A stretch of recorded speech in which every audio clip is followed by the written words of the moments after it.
Programa Universitario de Estudios sobre Asia y África, UNAM, conectando Asia y África con América Latina. ¿Qué tal? ¿Cómo están? Soy María Cristina Rosas, profesora de la Facultad de Ciencias Políticas y Sociales de la UNAM. En esta ocasión voy a hablarles un poco sobre los 75 años de la Organización del Tratado del Atlántico Norte, la OTAN, una de las alianzas militares más longevas. Hay otras, a eso me voy a referir en unos minutos más. Y una de las más importantes, porque la OTAN se hace cargo de la seguridad y la defensa colectivas de la región del Atlántico Norte, que incluye a Europa y que incluye a Estados Unidos y Canadá. Y últimamente la OTAN ha buscado también extender lo que sería su zona de cobertura hacia la región Indo-Pacífico al ubicar a la República Popular China, que en modo alguno es un país del Atlántico Norte, como amenaza para la seguridad europea y noratlántica. También a esto me voy a referir en el transcurso de esta exposición. La OTAN nació en el contexto de la Guerra Fría. Es la alianza militar más importante que surgió en la Guerra Fría, pero hubo otra que nació antes, acá en el continente americano, el TIAR, el Tratado Interamericano de Asistencia Recíproca, que nace por el Tratado de Río en 1947. Entonces el TIAR, que es una alianza que sigue existiendo hoy, pero está muy vapuleada, muy venida a menos, entre otras razones por las intervenciones que Estados Unidos ha tenido en nuestros países. La guerra de Malvinas, su actitud displicente hacia Argentina y el apoyo que le dio a Gran Bretaña son algunas de las causas por las que el TIAR no ha funcionado.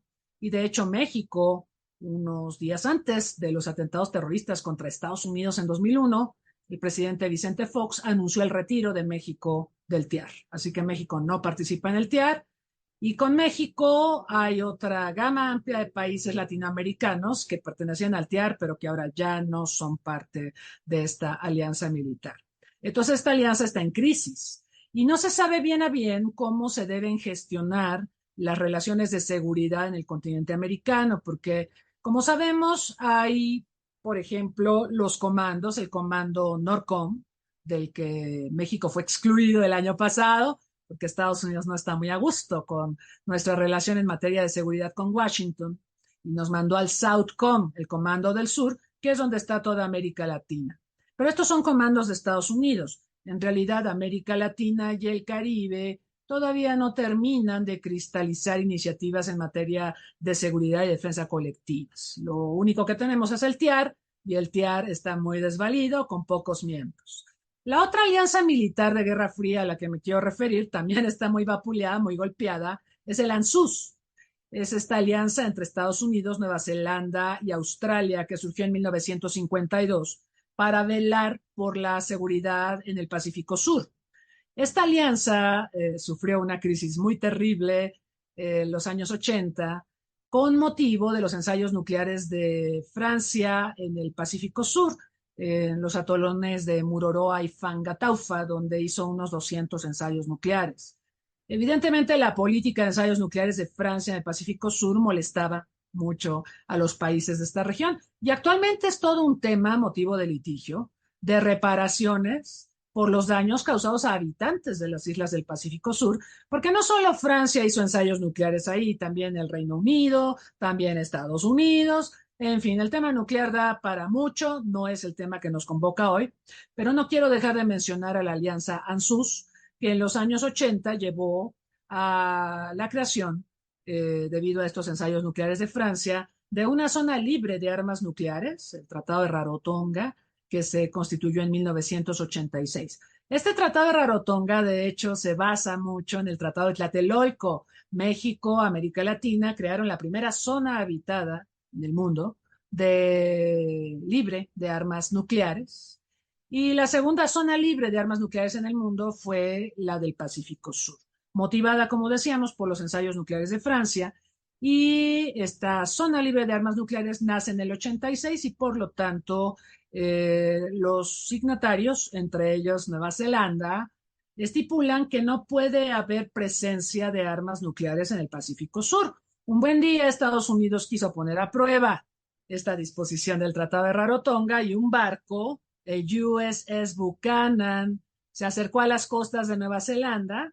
El gobierno de Nueva Zelanda, en apego al Tratado de Rarotonga, le pidió a Estados Unidos que declarara si el barco USS Buchanan portaba armas nucleares y Estados Unidos no dio esta información. Entonces Nueva Zelanda no le dejó estacionarse en las aguas territoriales de este país, del Pacífico Sur, y esto desencadenó una crisis que derivó en la salida de Nueva Zelanda del ANZUS. Entonces el ANZUS, de hecho, ya no debería llamarse así. ANZUS son las siglas de los países que participan: A por Australia, NZ por Nueva Zelanda y US por Estados Unidos. En realidad hoy esta alianza no cuenta con la participación de Nueva Zelanda, solamente con la de Australia. Aunque en los años más recientes, precisamente por lo que se percibe como una amenaza china creciente, Estados Unidos, el Reino Unido han promovido alianzas como el AUKUS. AUKUS son las siglas, el acrónimo que se forma con Australia, Reino Unido y Estados Unidos. Y esta alianza básicamente es para contener lo que se percibe como la amenaza china. Bueno, pues esas son las alianzas que tenemos. En Guerra Fría tuvimos el Pacto de Varsovia, que creó la Unión Soviética con los países sobre los que tenía una fuerte ascendencia en Europa Oriental, como Bulgaria, Polonia, Rumania, Albania, la República Democrática de Alemania, etcétera. Esta alianza nace en el 55, desaparece hacia finales del 91 con todas las reformas políticas que viven los países de Europa Oriental. Actualmente, bueno, no hay Pacto de Varsovia, pero Rusia se ha cuidado mucho de tener opciones en materia de seguridad colectiva. Dado que Rusia a mí no me parece que pueda ingresar a la OTAN, hace algunos años había un diálogo aparentemente muy constructivo entre Rusia y la OTAN, pero se imaginarán que con todos los acontecimientos en Ucrania, actualmente este diálogo está completamente roto. Entonces, Rusia, desde que se desintegró la Unión Soviética, estamos hablando de finales de 1991, Rusia creó el Tratado de Seguridad Colectiva. Este es un tratado que sí se aboca a temas de seguridad colectiva y cuyos miembros son fundamentalmente los países de Asia Central, con los que Rusia coopera, pero también tiene una fuerte ascendencia política y busca Rusia protegerse también, sí, de los eventos que puedan tener lugar en estos países y también para enfrentar amenazas comunes como puede ser la amenaza terrorista. Hay otro diseño que surgió en el 96 que encabezan China y Rusia, que es la organización de Shanghái. Esta organización de Shanghái, que tiene su sede en China, se integra por Rusia, China y países de Asia Central y básicamente surgió en 1996 para resolver los problemas de inseguridad que se generaron con el colapso soviético y con la definición y el establecimiento de nuevas fronteras en países que no tenían fronteras entre sí porque formaban parte de la URSS en la Guerra Fría. Pero cuando se desintegró la URSS, pues hay que fijar fronteras, hay que fijar estrategias de seguridad fronteriza y para eso surgió fundamentalmente la organización, ahora se llama así, Organización para la Cooperación de Shanghái. La Organización para la Cooperación de Shanghái no es una alianza militar. China no quiere, a pesar de que se ha hablado mucho de que podría ser un contrapeso a la OTAN, China no quiere que esta organización derive en eso. Entonces, si China no quiere, y como China tiene la sede, y como China económicamente es más poderosa que Rusia, por más que Rusia quisiera conducir a la Organización para la Cooperación de Shanghái a los senderos de la seguridad y la militarización, creo que no va a marchar por ahí. Entonces, eso es lo que tenemos en el mundo. Ahora, regresando a la OTAN. La OTAN nació en el año 49, es una alianza importantísima porque fue creada inicialmente con estos antecedentes de lo que les hizo Alemania a los países europeos. Inicialmente, en los albores, en los prolegómenos de la OTAN, se percibía que la gran amenaza a la seguridad europea era Alemania. Sin embargo, como recordamos, Alemania fue mutilada, dividida por Estados Unidos, Gran Bretaña, Francia y por supuesto la Unión Soviética. Entonces quedó muy debilitada y por lo mismo ya no era la gran amenaza que fue en la Primera o en la Segunda Guerras Mundiales.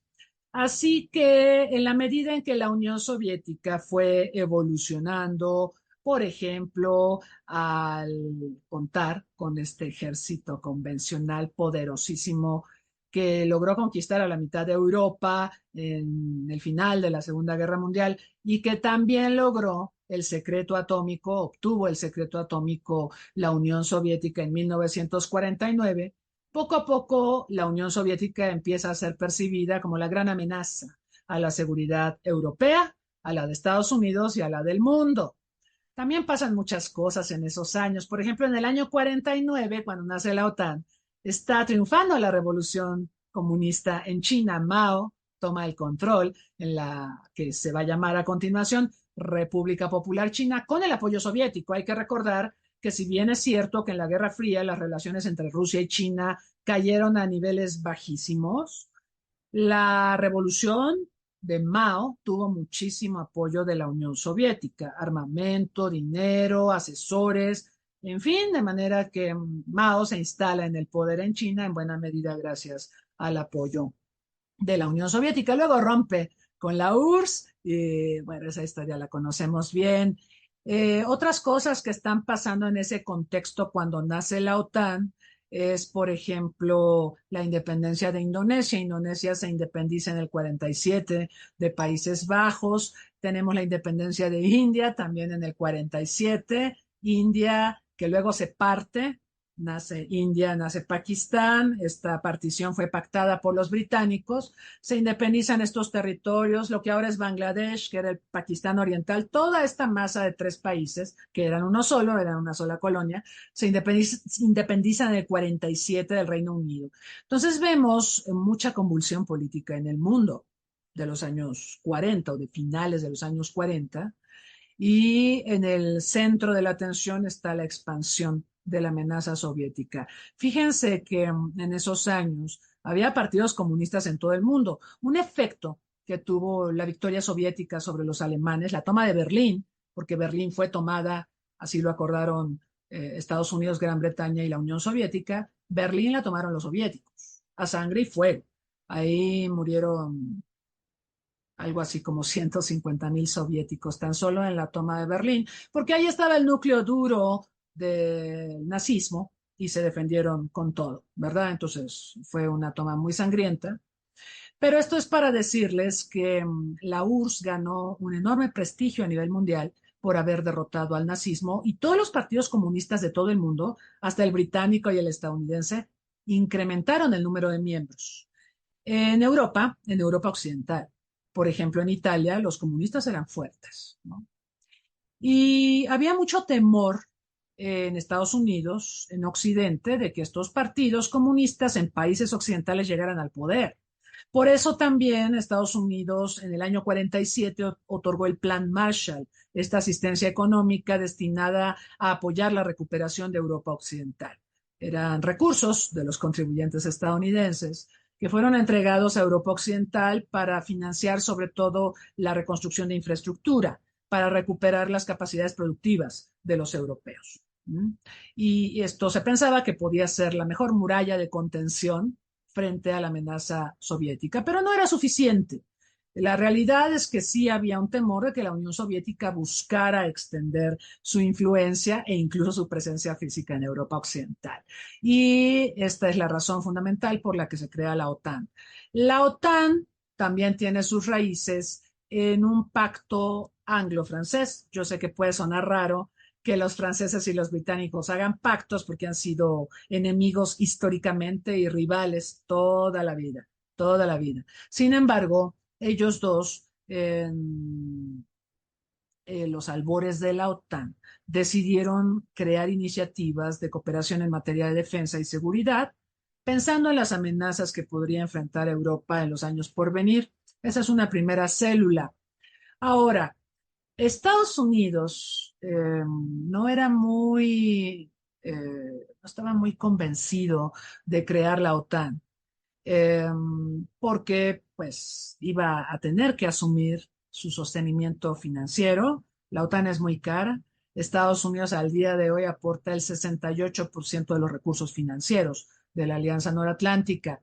Eh, y sin embargo, los países europeos y Canadá, recuerden que Canadá es fundador, país fundador de la OTAN, estaban preocupados por esta histeria anticomunista que se desarrollaba en Estados Unidos. Tenían mucho miedo de que esta histeria anticomunista llevara a los tomadores de decisiones en Estados Unidos a iniciar represalias nucleares contra la Unión Soviética, y esto obviamente destruiría aún más a una Europa que estaba devastada por la Segunda Guerra Mundial.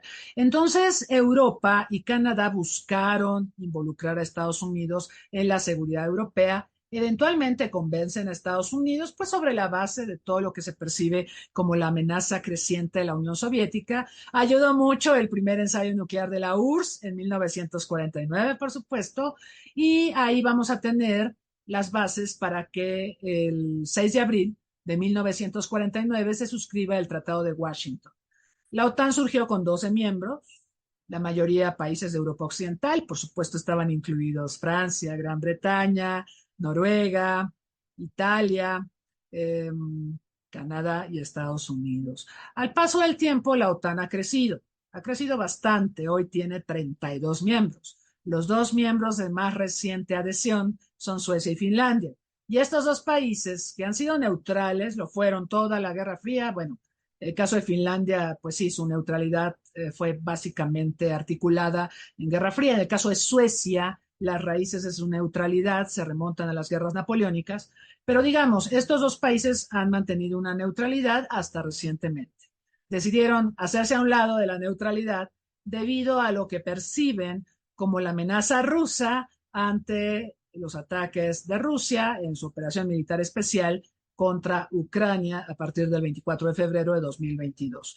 Eso fue la punta de lanza para que Finlandia y Suecia, dos países escandinavos muy cercanos y fronterizos con Rusia, se adhirieran a la Alianza Noratlántica.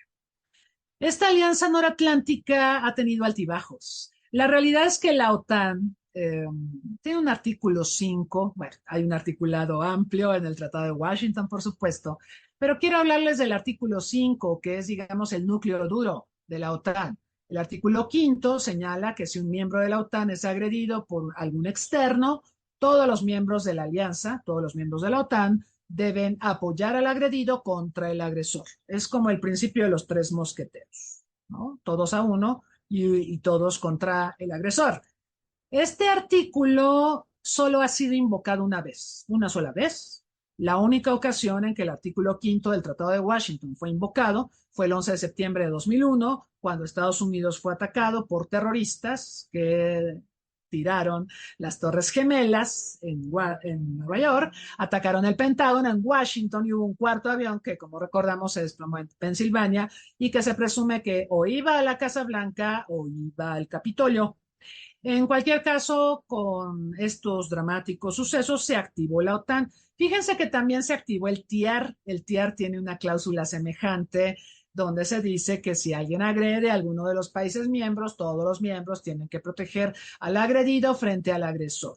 Brasil fue el país que invocó el TIAR para proteger a Estados Unidos del terrorismo, y esto lo hizo Brasil aprovechando que México había anunciado que se iba a salir. De hecho, México anunció una semana antes de los ataques terroristas del 11 de septiembre que se iba a salir del TIAR. Por allá anduvo Vicente Fox en una visita de Estado, fue a la OEA y ahí dijo que el TIAR pues no cumplía con las expectativas mexicanas y que México se iba a retirar, y se retiró. Nada más que cuando anuncias que te retiras de un organismo internacional, lo que procede es que lo anuncias y te esperas un año, ¿verdad? Para que se haga efectiva tu salida. Entonces, la salida de México del TIAR, por ejemplo, se hizo efectiva en 2022, pero sí nos salimos. Y esto lo aprovechó Brasil. Recuerden que hay una fuerte rivalidad México-Brasil para verse bonito en el contexto del apoyo a Estados Unidos. Y por eso invocó al TIAR. Fue una jugada de Brasil para posicionarse ante Estados Unidos. México, por cierto, cuando fue lo del 11 de septiembre, tardó una eternidad para darle condolencias al presidente George W. Bush por los ataques terroristas. Fue de los últimos países. Fue pues una mala estrategia la que tuvo Vicente Fox. Y Brasil nos dio madruguete. Pero bueno, en todo caso, recordando a la OTAN, la única ocasión que ha invocado el artículo quinto es el 11 de septiembre de 2001. Hay que decir que nunca ha sido agredido un país de la OTAN por Rusia o por la Unión Soviética o por los países de la alianza antagónica, el Pacto de Varsovia, mientras existía el Pacto de Varsovia. Nunca se produjo un ataque que pudiera justificar invocar el artículo quinto de la OTAN. Entonces la OTAN nunca entró en operaciones en la Guerra Fría. Es un poco absurdo porque la OTAN es cara. Se imaginarán ustedes que, bueno, la OTAN tiene una estructura militar, hay infraestructura militar, hay una doctrina nuclear, hay armas nucleares de Estados Unidos en 5 países de la OTAN. Estados Unidos es el único país en el mundo que tiene armas nucleares estacionadas fuera de su territorio. Tiene armas nucleares en Turquía, en Alemania, en Bélgica, en Países Bajos y en Italia.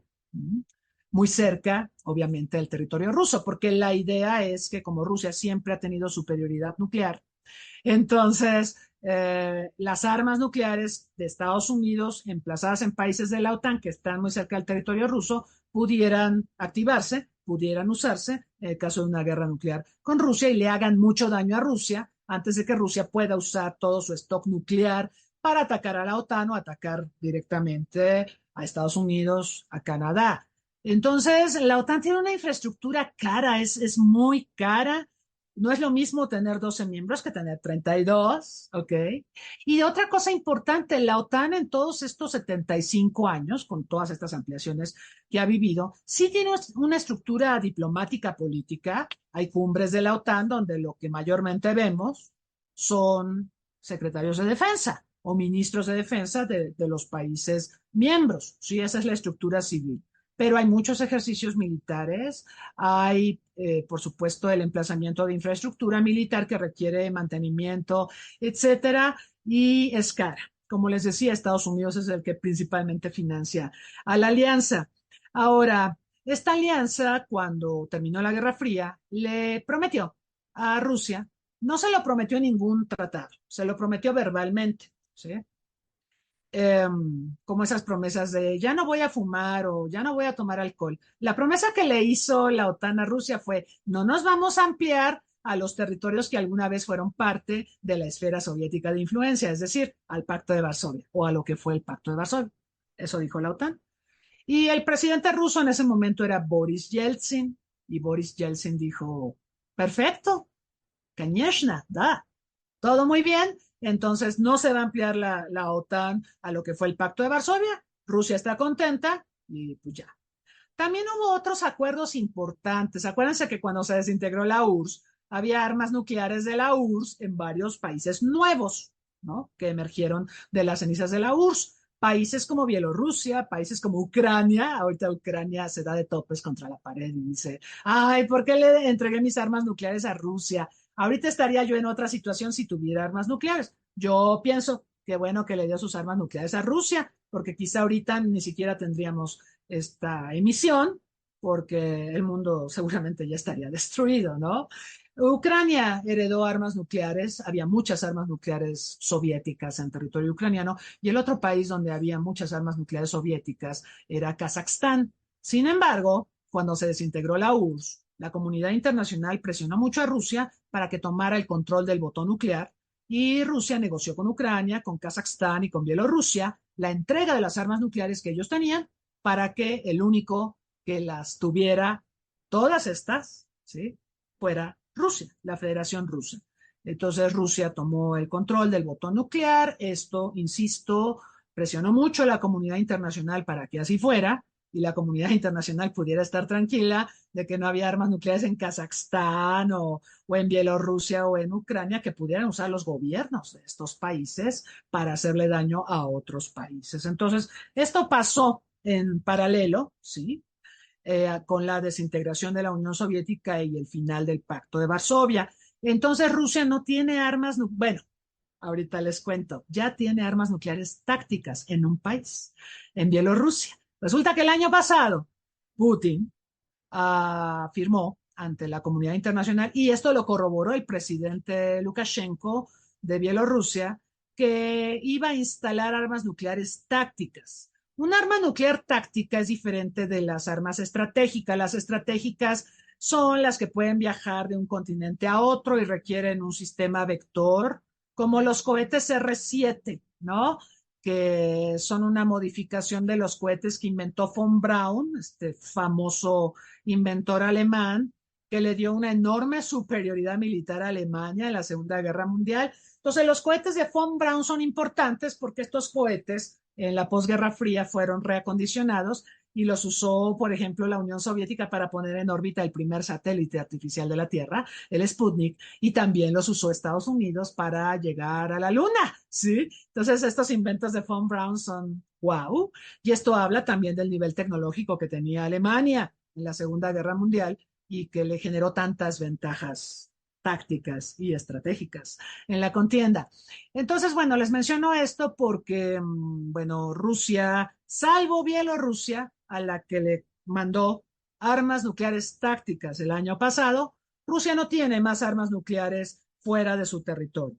No tiene armas nucleares estratégicas fuera de su territorio. El que sí tiene, como lo acabo de mencionar, es Estados Unidos. Estados Unidos tiene armas nucleares estratégicas, ¿sí? De largo alcance, en lo que se refiere a Italia, Turquía, Alemania, Países Bajos y Bélgica. Estos son los países en los que tiene armas nucleares estratégicas. Ahora bien, quiero referirme también a esta expansión que ha tenido la OTAN. La primera ocasión en que la OTAN entró en operaciones, porque nunca entró en operaciones en la Guerra Fría, esto sí es importante señalarlo. La OTAN entró en operaciones por primera vez en 1999, cuando cumplió 50 años. Se esperó 50 años para empezar a operar, ¿no? Eh, y esto tiene que ver también con el hecho de que cuando acabó la Guerra Fría, la OTAN entró como que en un tema existencial, ¿no? Bueno, creo que a todo el mundo le pasó, ¿no? Acabó la Guerra Fría y previamente todos estábamos acostumbrados a mirar al mundo y mirarlo en términos de la certidumbre que generaba la disputa bipolar entre Estados Unidos y la URSS. Pero cuando desaparece la URSS, nos cambiaron la decoración del mundo, entonces el mundo ya no es bipolar, ahora solo hay una potencia, que es Estados Unidos. Y la OTAN, que fue creada precisamente para contener la amenaza soviética y hacerle contrapeso a la alianza antagónica, el Pacto de Varsovia, de repente se ve solita y tratando de explicarse qué va a hacer ahora. No faltaron las voces, hay que decirlo, que en los años 90 reclamaban que la OTAN debería desaparecer, ¿sí? Porque ya había cumplido su objetivo. Su objetivo era la contención soviética, ya no había Unión Soviética, ya no había Pacto de Varsovia, entonces, ¿cuál sería la utilidad de la OTAN? Aquí yo quisiera señalar que Estados Unidos ha tenido mucho interés, contrario a lo que diga Donald Trump. Estados Unidos ha tenido mucho interés en mantener a la OTAN porque es una manera de que Estados Unidos tenga una presencia permanente en Europa. Recuerden ustedes que Europa se ha venido integrando, ha desarrollado un proceso muy sofisticado de integración económica y política, prácticamente desde la Segunda Guerra Mundial, cuando nace el Benelux, con Bélgica, Luxemburgo y Países Bajos, hasta tener ahora 27 países que forman parte de la Unión Europea. Y esta Unión Europea tiende a ser muy autónoma respecto a Estados Unidos. Entonces, la única manera que tiene Estados Unidos de supervisar, para llamarlo de alguna manera, los acontecimientos en Europa es a través de la OTAN, a través de toda esta presencia militar que tiene en Europa Occidental y ahora también Oriental. Entonces, Estados Unidos ha buscado que se mantenga la OTAN. Por eso no desapareció la OTAN. La lógica marcaría, desapareció la URSS, desapareció el Pacto de Varsovia, luego entonces tendría que desaparecer la OTAN, pero la OTAN se mantuvo, tuvo varios planteamientos respecto a sus doctrinas estratégicas de, bueno, ¿y ahora qué vamos a hacer? Y en 1999 encontraron un motivo para existir, que fue la crisis de los Balcanes. Bueno, los Balcanes fueron un polvorín desde que acabó la Guerra Fría y han sido un polvorín siempre, ¿no? De hecho, por los Balcanes fue que empezó la Primera Guerra Mundial Y en la Segunda Guerra Mundial pasaron un montón de atrocidades en los Balcanes y bueno, los Balcanes son una zona bastante problemática. Cuando se desintegró Yugoslavia, se generó una enorme violencia y hubo acciones incluso de crímenes de lesa humanidad. Recordamos a Milosevic, el líder serbio, que fue arrestado y llevado a juicio a la Corte Penal Internacional y luego murió misteriosamente antes de que se le dictara sentencia. En fin, pero bueno, en los Balcanes la situación se complicó mucho porque la Unión Europea trató de gestionar la crisis, no le fue muy bien.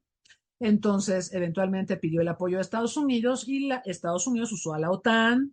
Canadá fue muy activo en esta crisis del 99, bombardeando posiciones serbias en Bosnia, por ejemplo, en Kosovo, ¿no?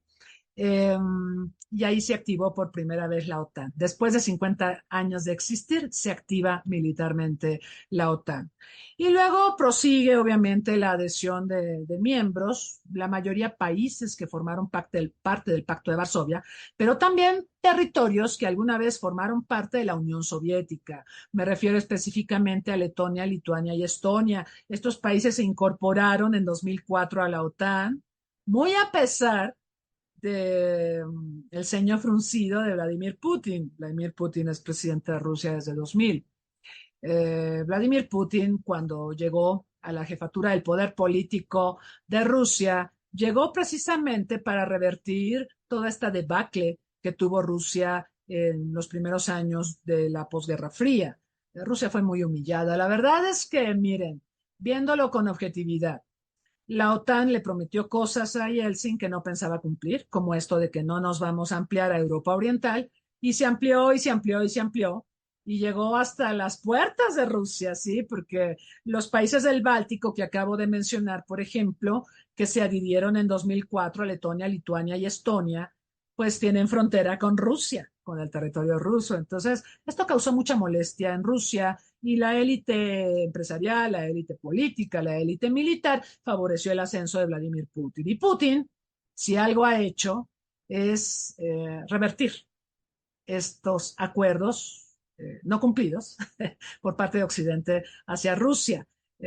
Putin es muy asertivo en política exterior y Putin es poco cooperativo, cada vez es menos cooperativo con Occidente. Incluso Putin acaba de retirarse de las pláticas sobre reducción de armas estratégicas.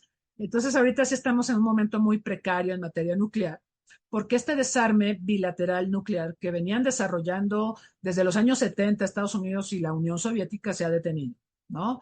Aparte de que Estados Unidos, Rusia y las otras potencias nucleares que existen como Francia, Gran Bretaña, China, India, Pakistán y Corea del Sur, sin dejar de mencionar a Israel, que también es potencia nuclear, todos estos países, todas estas potencias nucleares siguen fabricando armas nucleares y siguen modernizando sus arsenales. Entonces, estamos en un momento bastante precario. Y recuerden lo que les dije hace un rato, hay armas nucleares de Estados Unidos en 5 países de la OTAN, hay armas nucleares tácticas de Rusia en Bielorrusia, y hay una narrativa muy peligrosa actualmente que evoca al poder nuclear, ¿no? Por ahí de repente a Putin se le ocurre decir que es potencia nuclear y que podría considerar el uso de armas nucleares si Occidente decide atacar a Rusia o si la OTAN decide atacar a Rusia. Entonces vivimos un momento precario.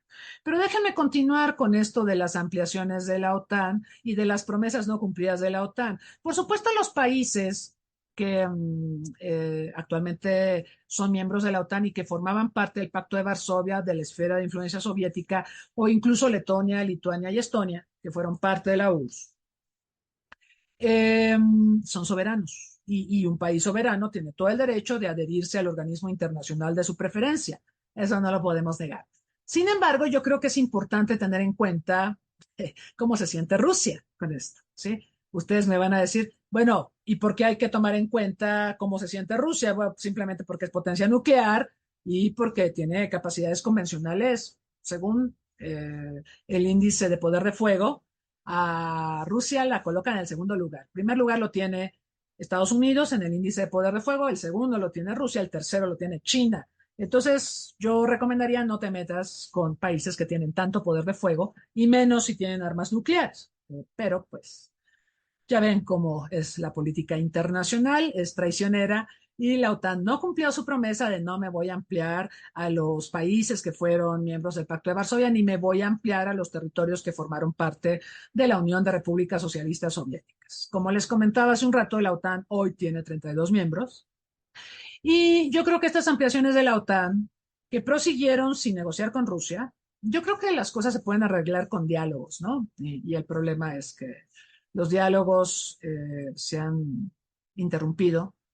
Rusia, por ejemplo, en 2014 decidió anexarse Crimea, hubo un referéndum en Crimea, un referéndum que critica mucho a Occidente porque Occidente no lo considera democrático, pero pues, el referéndum arrojó resultados de que Crimea quería ser parte de Rusia y Rusia ocupó Sebastopol, donde está una base naval importantísima, de las pocas bases navales donde Rusia tiene la capacidad de salir al mar, ¿no?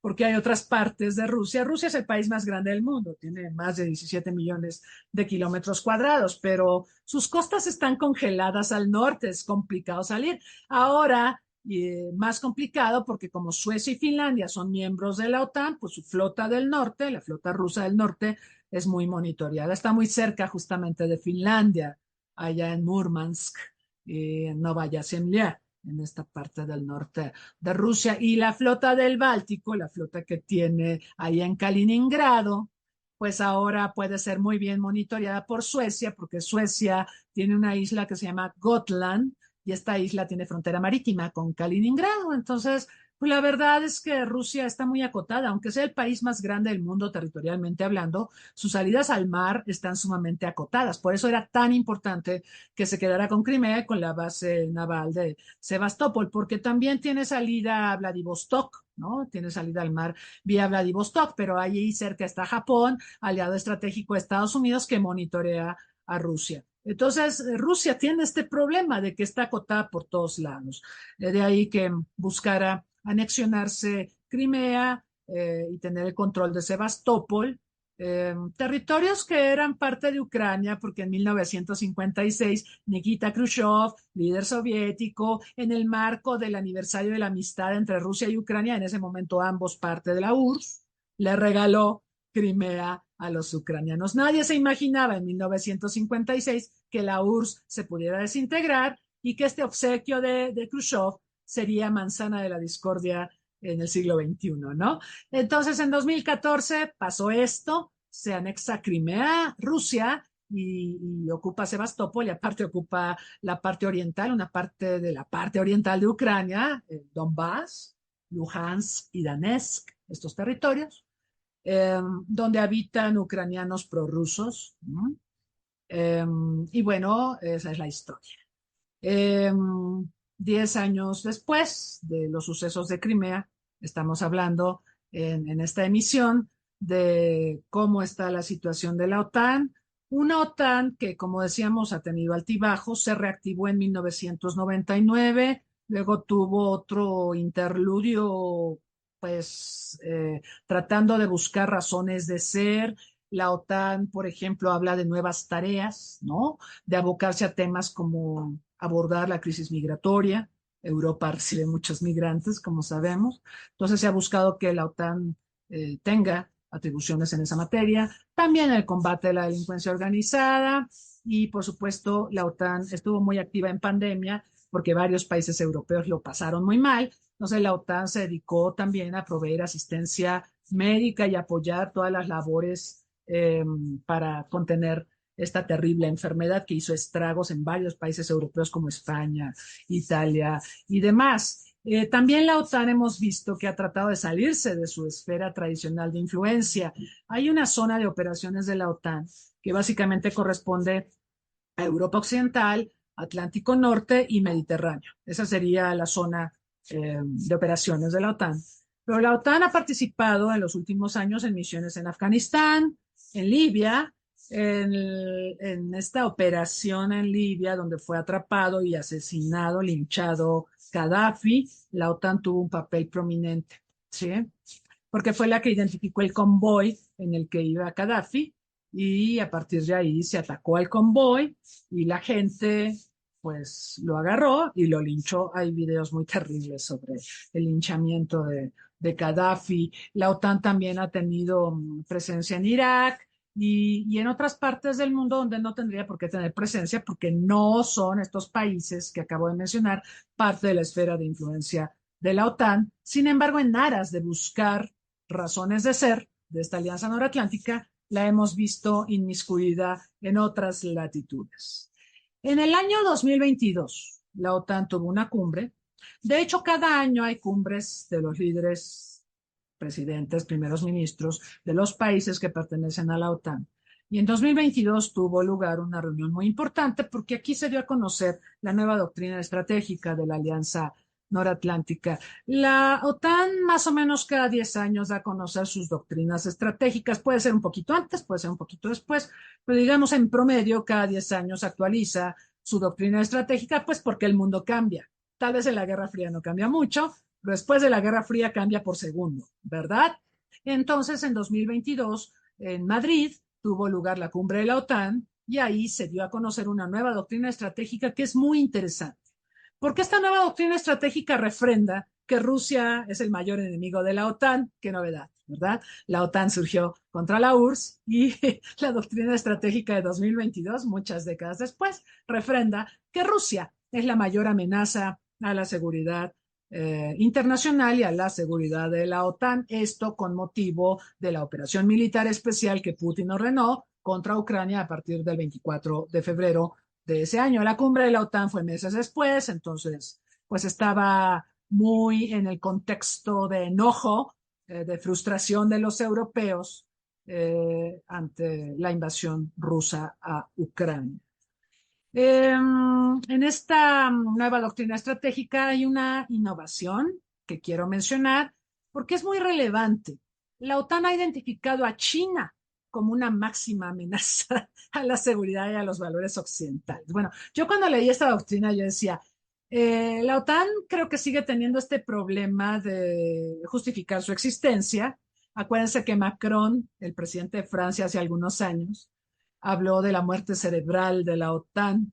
Años después, con esto de Rusia contra Ucrania, el propio Macron ha dicho que Putin le aplicó terapia de shock a la OTAN y la revivió. Bueno, pues sí.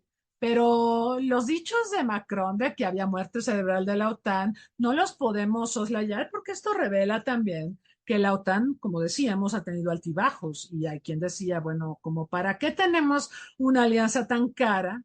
Y acuérdense en los tiempos de Donald Trump prácticamente llamó mantenidos a los europeos, casi les dijo baquetones, ¿no? Mantenidos porque decía Trump, Estados Unidos carga con el principal peso financiero en mantener a la OTAN y ustedes pues se montan en eso y no contribuyen de manera equitativa a mantener la alianza noratlántica.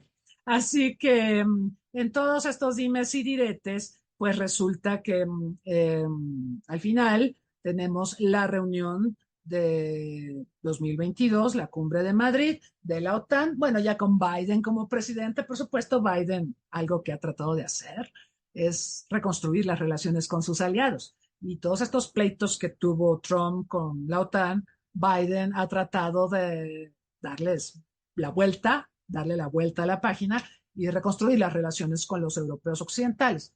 Entonces, en esta cumbre de la OTAN se habla de China como amenaza existencial para la OTAN. Y bueno, China seguramente vio esto y ha de haber dicho, ah, caray, pero yo estoy en Asia, ¿no? Pero lo cierto es que China tiene un gran plan, un plan maestro. Uno de estos planes maestros en lo que se refiere a hacer al mundo más dependiente económicamente de China, pues es la nueva ruta de la seda, ¿no? Donde hay todos estos planes de gigantescas obras de infraestructura, vías de comunicación y conexiones económicas y de inversiones que China está desarrollando en todo el mundo, en todo el mundo. La ruta de la seda se extiende incluso a América Latina, ¿no? Hay varios países que ya han sido incorporados a la nueva ruta de la seda o de la franja y la ruta. Y China tiene una gran presencia financiera y económica en Europa. De hecho, el otro día me sorprendió mucho leer que China está comprando viñedos. Si de algo están orgullosos los europeos es de su vino. Bueno, pues ahora hay grandes empresas vitivinícolas europeas que le vendieron las vitivinícolas y los terrenos, ¿sí? Los viñedos, a China. Bueno, algo tan sagrado como el vino europeo, ¿no? Ya no hablemos de inversiones chinas en otros ramos fundamentales de la vida económica de los europeos en obras de infraestructura, y hay una presencia muy prominente de China en Europa Oriental. Esto también le molesta mucho a los occidentales, a Estados Unidos y demás. Entonces, ahora resulta que China también es motivo de contención por parte de la OTAN, y aquí la OTAN entonces parece que nuevamente está ampliando sus horizontes de influencia rumbo a la región del Indo-Pacífico o del Pacífico o de Asia-Pacífico. No obstante, que se sigue llamando Organización del Tratado del Atlántico Norte. ¿Qué va a pasar con la OTAN? Bueno, la OTAN revivió con la invasión de Rusia sobre Ucrania. La OTAN se amplió con motivo de la invasión de Rusia sobre Ucrania. Tenía 30 países, ahora tiene dos más, como comentábamos, Suecia y Finlandia, que estratégicamente son muy valiosos para la OTAN por las fronteras marítimas o terrestres que tienen Finlandia y Suecia con Rusia. Por supuesto están las solicitudes de Ucrania, de Georgia, de Moldova. No, me parece que Moldova ya está. No, pero sobre todo nos interesan las solicitudes de Ucrania y de Georgia para ser miembros de la OTAN. Este es un punto muy delicado, ¿eh? Porque si Ucrania ingresara a la OTAN, pues Ucrania tiene una fronterota con Rusia. Entonces la OTAN que ya tiene frontera con Rusia gracias a Finlandia y gracias a los países del Báltico, extendería su zona fronteriza a través de la membresía de Ucrania, y esto Rusia no lo quiere. Aparte, Ucrania tiene algo que no tienen otros territorios de la ex Unión Soviética, el valor sentimental. La Rus de Kiev es considerada como la raíz del eslavismo, y la madre del eslavismo, el origen de los rusos, digamos. Entonces, este valor cultural, sentimental que tiene Ucrania, que no tienen otros territorios, creo que también es digno de mención y hay que ponderarlo, ¿sí? Porque sí, a Rusia le molestó mucho que la OTAN se ampliara a Lituania, Letonia y Estonia, pero lo de Ucrania me parece que ahí no hay aceptación de Rusia, ¿no? Y de hecho creo que esa fue una de las causas por las que Rusia decidió invadir Ucrania, porque Ucrania estaba manifestando su interés por incorporarse a la OTAN y en Occidente la narrativa decía, Ucrania es un país soberano, Ucrania tiene todo el derecho de incorporarse a la OTAN, y entonces esto desencadenó la furia de Vladimir Putin y así estamos. Ya llevamos 2 años y contando. Ya estamos en el tercer año de la guerra entre Rusia y Ucrania y ni para cuándo. Lo que sí es cierto es que Ucrania está en una posición muy frágil, ¿sí? Porque a diferencia de Rusia, que tiene bases propias para operar la guerra, tiene recursos financieros, tiene recursos militares, tiene aliados, ¿sí? A pesar de todas las sanciones y de todas las cosas que ha hecho Occidente para debilitar la posición de Rusia, Rusia tiene aliados, ha logrado modificar su comercio exterior de manera que los socios europeos que tenía, que ya no tiene, pues ahora son o han permitido el traslado del comercio exterior de Rusia a India y a China. Entonces, resolvió el problema comercial Rusia. Y por otro lado, tiene aliados que lo apoyan militarmente, como Corea del Norte, como Irán, y aliados políticos, ¿no?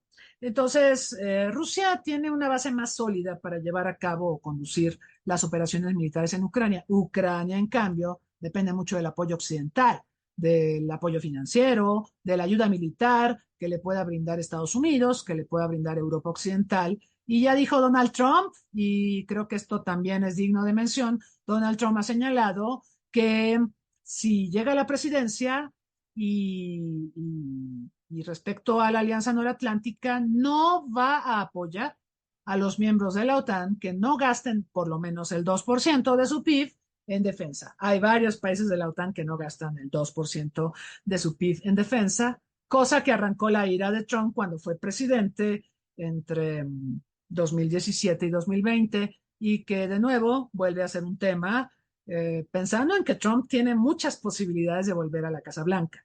Entonces en la OTAN están bien preocupados, ¿verdad? Y ya pusieron sus barbitas a remojar y varios países han señalado que van a hacer todo lo posible para gastar el 2% de su PIB en defensa y satisfacer este requerimiento que está planteando Donald Trump. Pero claro, mientras eso se resuelve, Ucrania tiene muchos problemas porque la asistencia que pudiera recibir, tanto la militar como la financiera, depende mucho también de las correlaciones políticas en los países que le brindan apoyo. Por ejemplo, en Estados Unidos, el Congreso de Estados Unidos, la fracción republicana, sobre todo, ha chantajeado a Biden con que si no hace nada para detener la migración que procede de México hacia Estados Unidos, entonces no va a autorizar apoyos financieros para Ucrania ni para Israel. Entonces, esto ha retardado mucho el otorgamiento de apoyos financieros y militares a Ucrania por parte de Estados Unidos. Y en Europa no está más fácil. Europa tiene la bronca ahí porque Ucrania es un país europeo, está bien cerquita, ¿verdad? De los miembros de la OTAN y de los miembros de la Unión Europea. Muchos miembros de la Unión Europea pues también son miembros de la OTAN. Entonces, aquí tenemos el problemita de que Europa va a tener elecciones para el Parlamento Europeo el próximo mes de junio. Después de las elecciones de México, que son el 2 de junio, los días 6, 7, 8 y 9 de junio, va a haber elecciones en los 27 miembros de la Unión Europea para el Parlamento. Y quiero decirles que las tendencias políticas apuntan a un fortalecimiento de las derechas y las ultraderechas que no son favorables a darle apoyo a Ucrania y que son anti-inmigrantes. Ya ven que hay muchos inmigrantes ucranianos en Polonia, en Hungría y bueno, en otras partes de Europa, ¿no? Pero si llegan a estos partidos de derecha y ultraderecha, quién sabe qué vaya a pasar con el apoyo que Europa Occidental le brinda a Ucrania y el apoyo, por ejemplo, o la asistencia que se da a los refugiados ucranianos y a los desplazados internos dentro de Ucrania. Así que Ucrania no la tiene fácil y así como están las cosas, Rusia tiene una enorme ventaja, ¿no? Por supuesto, Rusia enfrenta a sus propios demonios. ¿Vieron ustedes este atentado terrorista que se le atribuye al Estado Islámico de Afganistán? ¿Sí? Y la verdad es que hay una amenaza del Estado Islámico creciente en todo el mundo. Amenaza que, bueno, sí, por ejemplo, en las doctrinas de la OTAN, por ejemplo, en la doctrina de seguridad de Estados Unidos, sí se tiene identificada, ¿sí? Sí se considera que la amenaza del Estado Islámico y del terrorismo internacional son preocupaciones graves, ¿sí? En materia de seguridad internacional. Pero lo que yo no veo, y eso me preocupa mucho, es la cooperación internacional. La mejor manera de enfrentar el terrorismo, que es transnacional, pues es la cooperación internacional. Tiene que haber más cooperación entre los servicios de inteligencia. Y a pesar de que Estados Unidos dice que le avisó a Rusia que se estaba fraguando un atentado terrorista de alto perfil en un lugar de alta concurrencia de personas, la verdad es que no estamos viendo mucha cooperación. Y Estados Unidos requiere cooperar para enfrentar la amenaza terrorista, pero también para enfrentar otra gama amplia de problemas que no hemos mencionado en este foro, pero que son problemas importantes, como la crisis ambiental, ¿no? Como las epidemias y pandemias. Digo, ya más o menos hemos domado al SARS-CoV-2, pero vienen otras pandemias, ¿sí? Y yo espero que hayamos aprendido la lección, pero las próximas pandemias no las vamos a poder enfrentar si no cooperamos. Y así tenemos una gama amplia de temas, crisis económicas, crisis energéticas, el tema de los refugiados, en fin, la crisis de las instituciones, que ese es otro tema que le pega mucho a organizaciones tan longevas como la OTAN. 75 años, pues ya es un adulto mayor, ¿no? La OTAN ya es un adulto mayor y arrastra también inercias y defectos y problemas como los adultos mayores. Entonces, la OTAN es difícil que se renueve. Hoy por hoy, pues ha mantenido una estructura de 75 años, valga la redundancia. Se ha logrado ampliar a nuevos miembros, pero las premisas de la OTAN en 2024 son las mismas que le dieron origen en 1949. Pareciera entonces que el mundo ha cambiado para que todo siga igual. Muchas gracias. Podcast dirigido y producido por el Programa Universitario de Estudios sobre Asia y África de la UNAM. Dirección académica, Alicia Girón. Dirección ejecutiva y técnica, José Luis Maya. Producción técnica, Gabriela Gallegos. Las opiniones expresadas por los autores no necesariamente reflejan la postura de este podcast.